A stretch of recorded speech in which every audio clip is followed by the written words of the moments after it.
Hey guys, welcome back. आज का हमारा टॉपिक है difference between normal residents and non resident of India. Generally हमें ये देखना है कि किसकी इनकम हमारी कंट्री के नेशनल इनकम में इंक्लूड होगी और किसकी इनकम इंक्लूड नहीं होगी। तो हमारी प्रीवियस वीडियो में हमने देखा था कि नेशनल इनकम क्या है, जिसके अंदर हमने ये देखा था कि नॉर्मल रेजिडेंट कौन होता है। आज हम देखेंगे कि नॉर्मल रेजिडेंट और नॉन रेजिडेंट में क्या डिफरेंस है। बेसिकली यही कि वैसे तो ये बहुत वास्ट कंसेप्ट है, बट हमें जनरली यही देखना है कि किसकी इनकम हम नेशनल इनकम में इंक्लूड करेंगे और किसकी इनकम को नेशनल इनकम में इंक्लूड नहीं करेंगे। मींस हमारी नेशनल इनकम, मतलब पर्टिकुलर लाइक अगर मैं इंडिया की बात करूं तो इंडिया की नेशनल इनकम में किसकी इनकम इंक्लूड की जाएगी और किसकी इनकम इंक्लूड नहीं की जाएगी। तो first one, the foreign citizen living in India for a period of more than 1 year. कोई फॉरेन सिटीजन है, वो इंडिया में रह रहा है और उसको यहाँ रहते 1 साल से ज़्यादा हो गया, ठीक है। अब देखो, जनरली कुछ लोग होते हैं, सपोज जो फॉरेनर हैं वो इंडिया में आए, वो इंडिया से अर्न किया उन्होंने, बट वो यहाँ पे उसको उस इनकम को खर्च नहीं कर रहे हैं, बचा नहीं रहे हैं, यूज़ नहीं कर रहे हैं, और उनको यहाँ रहते 1 साल से ज़्यादा नहीं हुआ है, मतलब 1 साल से कम हुआ है। उन्होंने यहाँ अर्न तो किया। फॉर एग्जाम्पल अगर मैं आपको ये बताऊँ, अगर मैं देखूँ नॉन रेजिडेंट का बताऊँ कि foreign citizen working in India for a period less than 1 year, it means foreign से यहाँ कोई आया, उसको वो यहाँ पे अर्न करने लगा। फॉर एग्जाम्पल वो स्टडी बेस पे आया, मतलब स्टडी वीज़ा पे आया, यहाँ पढ़ने के लिए आया या कोई पर्टिकुलर मेडिकल ट्रीटमेंट के लिए आया, और साथ साथ वो यहाँ पे अर्न करने लगे, तो वो नॉर्मल रेजिडेंट ऑफ इंडिया नहीं कहलाएगा, वो अपनी ही कंट्री का होगा। तो हमारे लिए वो क्या होगा? Non resident. नॉर्मल रेजिडेंट कौन होगा? जो कोई फॉरेनर है, वो इंडिया में आया है और उसको यहाँ रहते 1 साल से ज़्यादा हो गया हो और वो यहीं से कमा रहा हो, ठीक है, उसका इकोनॉमिक इंटरेस्ट हमारी ही कंट्री में लाई करता हो, तो वो इसी कंट्री का कहलाएगा। इट मीन्स वो क्या कहलाएगा? Normal resident of India. But अगर कोई पर्सन दूसरी कंट्री से आया है या हमारी कंट्री से दूसरी कंट्री में कोई गया है और उनको वहाँ गए 1 साल से ज़्यादा नहीं हुआ है, तो वो उस कंट्री के नहीं कहलाएंगे, ठीक है। Second point is ambassador for India in the rest of the world. अब अम्बेसडर कौन होते हैं?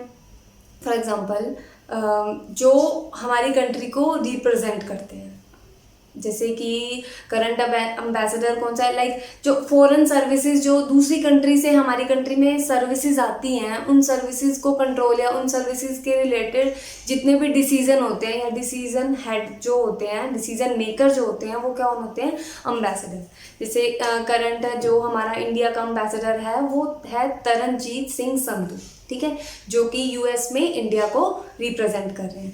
तो ambassador for India in the rest of the world, वहाँ पे जो अम्बेसडर है जो वो अर्न कर रहे हैं, उनकी इनकम कहाँ इंक्लूड होगी?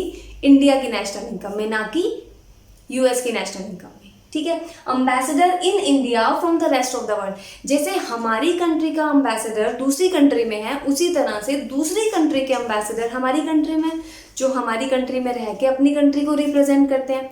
तो जो भी वो यहाँ से अर्न करेंगे वो हमारी कंट्री की नेशनल इनकम में इंक्लूड नहीं होगा, वो उनकी कंट्री की नेशनल इनकम में इंक्लूड होगा। तो वो हमारे लिए क्या है? Non resident of India.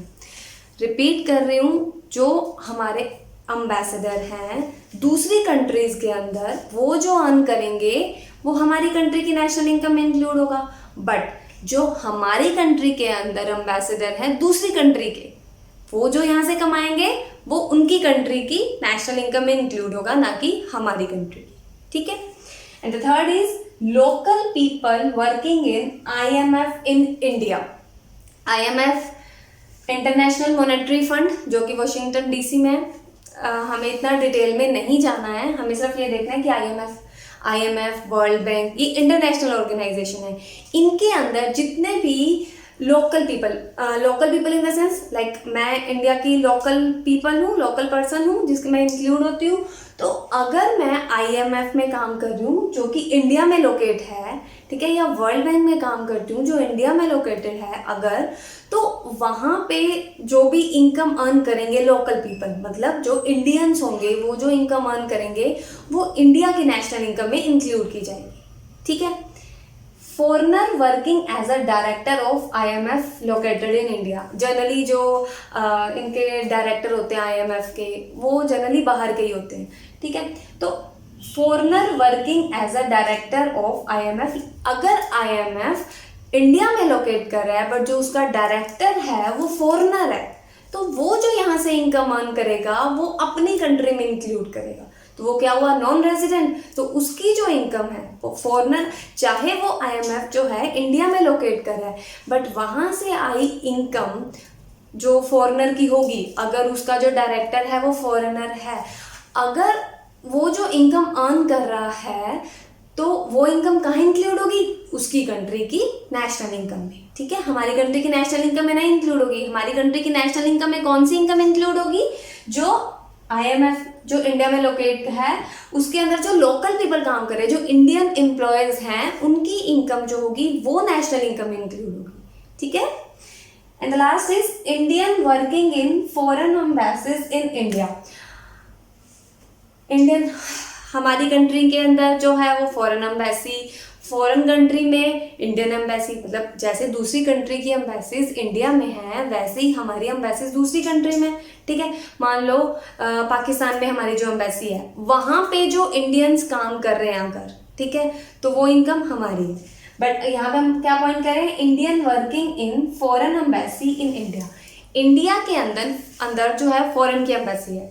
ठीक है, मान लो USA की एम्बेसी जो है वो इंडिया में है।